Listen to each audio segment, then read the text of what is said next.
How's it going, everyone? GSpace624 here, coming at you with another monster of the day.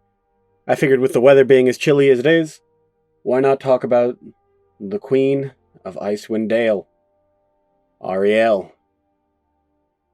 Auril dwells on Solstice, a frozen island hidden among the titanic icebergs in the sea of moving ice. Few creatures know of the island, let alone how to reach it.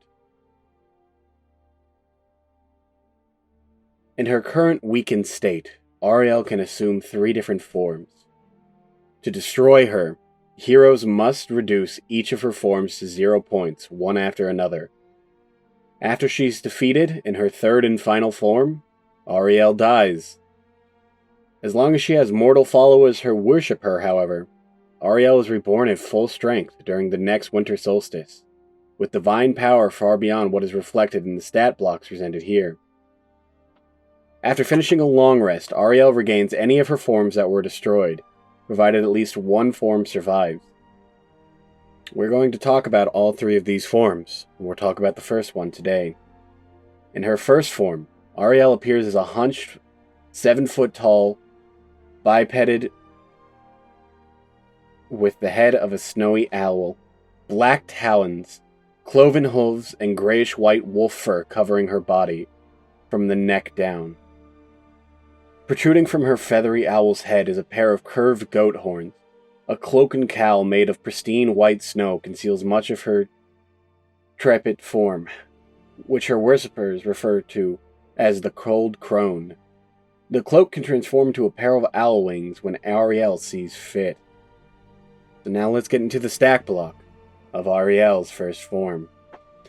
A medium monstrosity who is neutral evil, with an AC of 13. Hit points at a whopping 95, with a base walking speed of 30 feet and a fly speed of 60 feet. It's nothing to sneeze at. Strength of 14, a dexterity of 16, a con of 21, an intelligence of 24, a wisdom of 26, and a charisma of 28.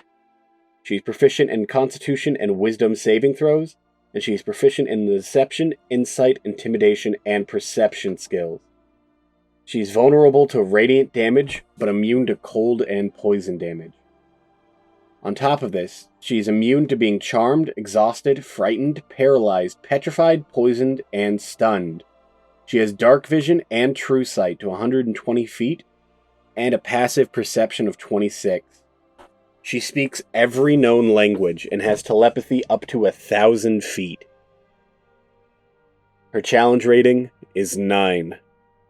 One of the highest monsters we've ever done on this. And that's just an important note to remember about this. You have to fight all 3 forms back to back.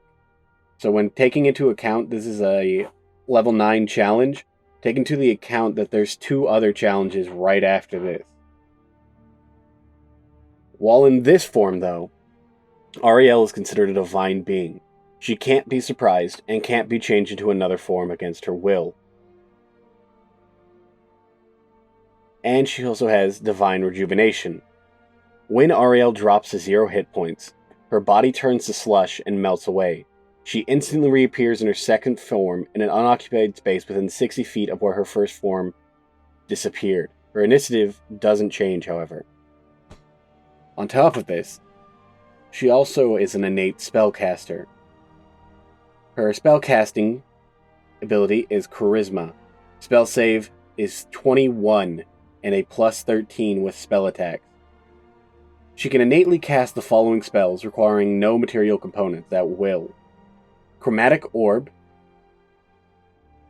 Detect Magic, and Misty Step. Now, an important note about the Chromatic Orb, it will only ever do cold damage for her. 2 a day each. She has Control Weather and Detect Thoughts. And lastly, 2 casts of Ice Storm.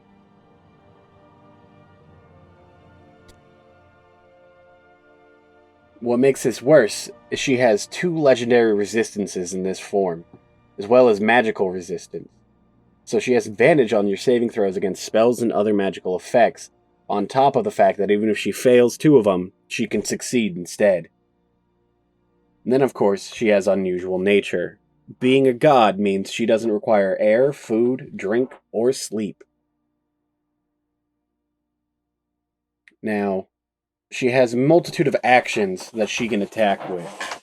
She has her regular multi-attack, which is her talons. She can attack twice with those.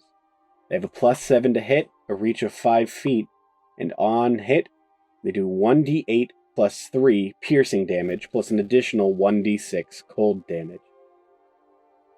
Or, alternatively, if she wants, she can use Touch of Frost. She does not get the multi-attack with this, but this has a +13 to hit.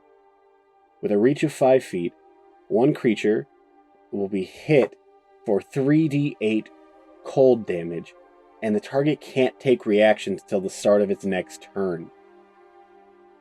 She also has Chromatic Orb, like we talked about earlier, which has a +13 to hit, a range of 90 feet, and on hit does 3d8 cold damage. And that doesn't even include the spells she can cast, like I mentioned earlier. And then after all that, you think you're done. Nope. Auril has legendary actions as well.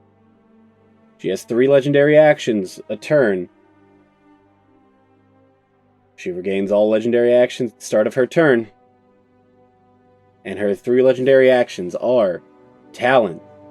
She makes an attack with her talons. Teleport. Teleports to an unoccupied space that she can see within 30 feet. Or, if she spends 2 action points, she can use Touch of Frost. So that's a pretty scary Stage 1. But Auril is this 3-stage boss, and we'll talk about Stage 2 tomorrow. I've been your host, G624, and I'll see you there. Farewell.